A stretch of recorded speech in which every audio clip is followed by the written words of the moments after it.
प्यारे सासंगत जी, बड़े प्यार से कहना था निरंकार जी। सासंगत समय वह धारा है जिसका कोई अंत नहीं। यह भूत, वर्तमान और भविष्य की सीमाओं से परे है। इसका न कोई आदि है न अंत है। मनुष्य का जीवन इस अनंत समय का एक अंश भर ही तो है। ससंगत हमें यह जीवन निश्चित समय के लिए एवं एक आवश्यक लक्ष्य के लिए मिला है। जन्म से मृत्यु तक हम समय के प्रवाह में बहते रहते हैं। इस धारा में बहते बहते बाल अवस्था से किशोर, किशोर से युवा और युवा से वृद्ध हो जाते हैं और फिर शारीरिक रूप से नष्ट हो जाते हैं। ससंगत शरीर के नष्ट होने से समय की गति पर कोई प्रभाव नहीं पड़ता। यह उसी गति से चलता रहता है। अतीत इसकी गोद में परिणित होता है और भविष्य भी इसी के साथ इतिहास बन जाता है। सत्संगत समय बहुत ही मूल्यवान है। संसार में धन को ही बड़ी वस्तु समझा जाता है। इसलिए अधिक से अधिक धन कमाने में लोग जुटे हुए हैं। समय का बहुत ही कम मनुष्यों ने मूल्य डाला है। विचार करें कि समय देकर परिश्रम से धन कमाया जा सकता है, पर धन देकर समय नहीं खरीद सकते। सत्संगत समय लगातार विद्या प्राप्त की जा सकती है, पर विद्या से समय नहीं मिलता। समय पाकर एक मनुष्य से इतना बड़ा परिवार बन जाता है, पर सारा परिवार मिलकर भी उस मनुष्य की आयु में पल भर भी वृद्धि नहीं कर सकता। धन हमें स्वयं खर्च करते हैं। धन हम स्वयं खर्च करते हैं तब खर्च होता है। सत्संग समय दिन रात एक पल भी नहीं रुकता, खर्च होता चला जाता है। जो समय बीत गया वह लौटकर नहीं आता। इसलिए इस आधारभूत समय को बड़ी सावधानी से सदुपयोग में लाना चाहिए।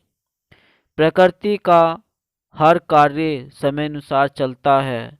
जो मनुष्य अपने जीवन के सभी कार्य समय पर करते हैं, अर्थात समय पर प्रातः काल उठना और सासंगत सैर, प्राणायाम, व्यायाम आदि करना, समय पर निजी नित्य कार्य करना और फिर समय पर तैयार होकर धनोपार्जन कार्यों के लिए निकलना आदि।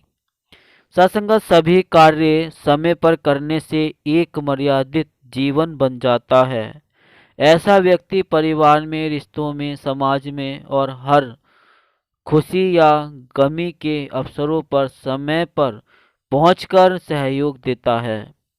ऐसे व्यक्ति रिश्तों में और समाज में सम्मान के पात्र होते हैं। ऐसे व्यक्ति सत्संग में सही समय पर पहुंचकर आध्यात्मिक कार्यों में भी सहयोग देते हैं और सद्गुरु की रहमतों के पात्र बनते हैं। सत्संगत कुछ लोगों का स्वभाव होता है हर जगह देरी से पहुंचना और फिर बहाने बनाना। ऐसे व्यक्तियों पर कोई भी ध्यान नहीं देता। ऑफिस में, बैंक में, सत्संग में या किसी अन्य कार्य के लिए देरी से पहुंचने पर परेशानी का सामना करना पड़ता है। सासंगत इसी प्रकार यदि रेल द्वारा कहीं जाना हो तो स्टेशन देर से पहुंचने पर ट्रेन छूट जाती है और पछताना पड़ता है कि 5 मिनट पहले पहुंच जाता तो ट्रेन मिल जाती। सत्संगत ऐसे व्यक्ति जिन्हें समय की कदर नहीं है, कोई भी कार्य ठीक से नहीं कर पाते। समय और परिस्थितियां किसी की प्रतीक्षा नहीं करती, हमें ही उन्हें संभालना होता है। समय को व्यर्थ के कार्यों में तथा निरर्थक बातों आदि में व्यतीत कर देने पर पीछे पछताना पड़ता है। इसलिए हमें हर कार्य समय पर करने और जहाँ जाना हो समय पर पहुँचने की आदत बना लेनी चाहिए।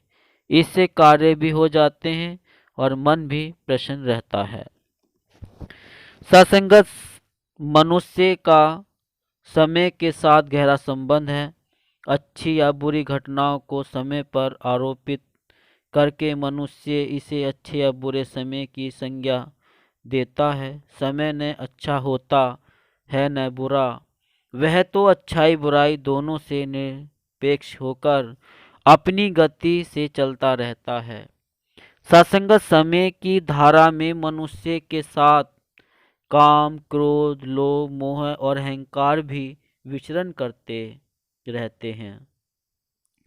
सत्संगत इन विकारों के प्रभाव में आकर मनुष्य कई बार ऐसी भूल कर बैठता है जिसके लिए उसे आयु भर पछताना पड़ता है। कहा भी है कि लम्हों ने खता की थी, सदियों ने सजा पाई। एक महात्मा ने एक मार्केट बनवाई और सत्संगत सदगुरु बाबा जी से उस मार्केट का नाम रखने की विनती की। बाबा जी ने जो नाम बताया वह नाम न रखकर दोस्तों के कहने पर अपने नाम से मार्केट का नाम रखा। कुछ समय बाद कुछ ऐसी परिस्थिति आई कि औने पौने दाम से मार्केट बेचनी पड़ी। न मार्केट रही न नाम रहा। गुरु का वचन न मानने जैसा दुर्भाग्य और कोई नहीं। सत्संगत ऐसे समय में अपनी विवेक शक्ति से स्वयं पर नियंत्रण रखकर गुरु के वचन को प्राथमिकता देनी चाहिए। सत्संगत मानव जीवन को अनमोल कहा गया है, हीरे जैसा जन्म कहा गया है। इसलिए इसकी कीमत को समझते हुए एक क्षण भी निरर्थक नष्ट न करें। इसे उच्च कोटि के कार्यों में लगाएं। इसमें प्रथम श्रेणी का सर्वोत्कृष्ट कार्य है प्रभु प्राप्ति, जिसके लिए हमें मानव तन मिला है उसे सद्गुरु की शरण लेकर पूरा करें। ब्रह्म ज्ञान प्राप्त करके परमार्थिक पूंजी का संग्रह करें। दूसरी श्रेणी में गृहस्थ निर्वाह के लिए धनोपार्जन करके अपने दायित्व को निभाए। इसके लिए हमें समय का विभाग कर लेना चाहिए। सत्संगत गीता के 6 अध्याय के 77वें श्लोक में बताया गया है कि पहले भाग में शरीर शुद्धि व आहार विहार, दूसरे में जीविका पैदा करने की चेष्टाएं, तीसरे में कर्तव्य कर्मों का न्याययुक्त पालन तथा चौथे में मोह निद्रा से जागकर प्रभु प्राप्ति को प्रधानता देना। सत्संगत युक्ताहार विहार से युक्त चेष्टस्य कमर्षु युक्त तपस्वी प्रभाव बोधस्य योगो भवति दुःखः। सत्संगत हमारे पास समय है प्रतिदिन 24 घंटे। हमें प्रतिदिन एक सूची बना लेनी चाहिए। जरूरी काम पहले लिखें और कम जरूरी काम बाद में, और हर कार्य की एक समय सीमा तय कर लें और फिर एक एक कार्य समय सीमा के अंदर निपटाते जाएं। इस प्रकार सत्संगत हमारा समय नष्ट नहीं होगा, जरूरी कार्य भी हो जाएंगे और मन संतुष्ट रहेगा। सद्गुरु बाबा हरदेव सिंह जी फरमाते हैं कि हम समय की कदर करें, इसे व्यर्थ न जाने दें। निरंतर इस निरंकार को समर्पित होकर दूसरों का आदर सत्कार करते हुए सारे संसार को अपना मानकर चलते हुए अपने जीवन का सफर तय होता जाए। सत्संगत यही एक भावना, यही एक अवस्था संत महात्माओं की हमेशा से रही है और इसके लिए उनके जीवन का मोल पड़ा है। गुरुदेव हरदेव टू। सत्संगत बाबा हरदेव सिंह जी महाराज ने जीवन के प्रत्येक क्षण का सदुपयोग किया। सारे विश्व को उन्होंने अपनी कर्म भूमि बना लिया था। उन्होंने ज्ञान को सूर्य के प्रकाश की तरह सारे विश्व में फैला दिया और मानव मात्र को सुखी करने के लिए समाज कल्याण के कार्यों में समय से भरपूर लाभ लिया।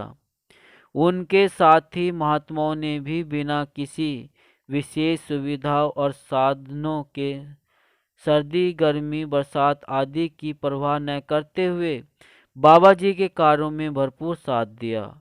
सत्संगत उनके तप त्याग ने वर्तमान को जो सुख सुविधाएं प्रदान की हैं उनका उपयोग तो करें और साथ ही उनके तप त्याग से प्रेरणा लेकर समय रहते उनकी शिक्षाओं और उनके सिद्धांतों पर चलकर लोक कल्याण के कार्यों में योगदान देकर समय का सदुपयोग करें।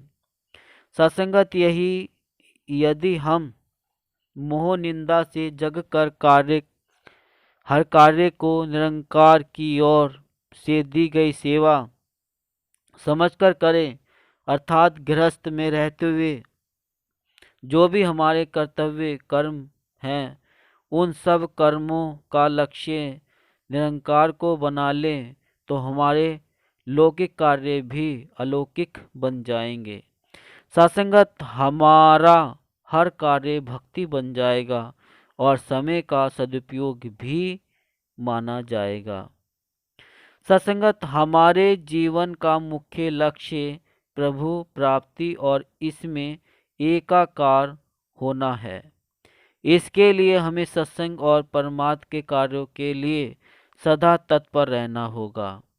हमें हर समय जागरूक होकर इस बात का ध्यान रखना चाहिए कि हमारा मन इंद्रियों तथा शरीर की चेष्टाएं कहीं संसार को मूल्यवान समझकर आकर्षित न होने लग जाए।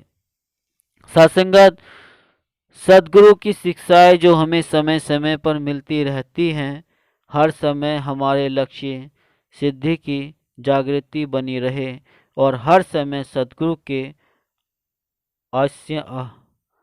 आशयानुसार समय का सदुपयोग करते रहें।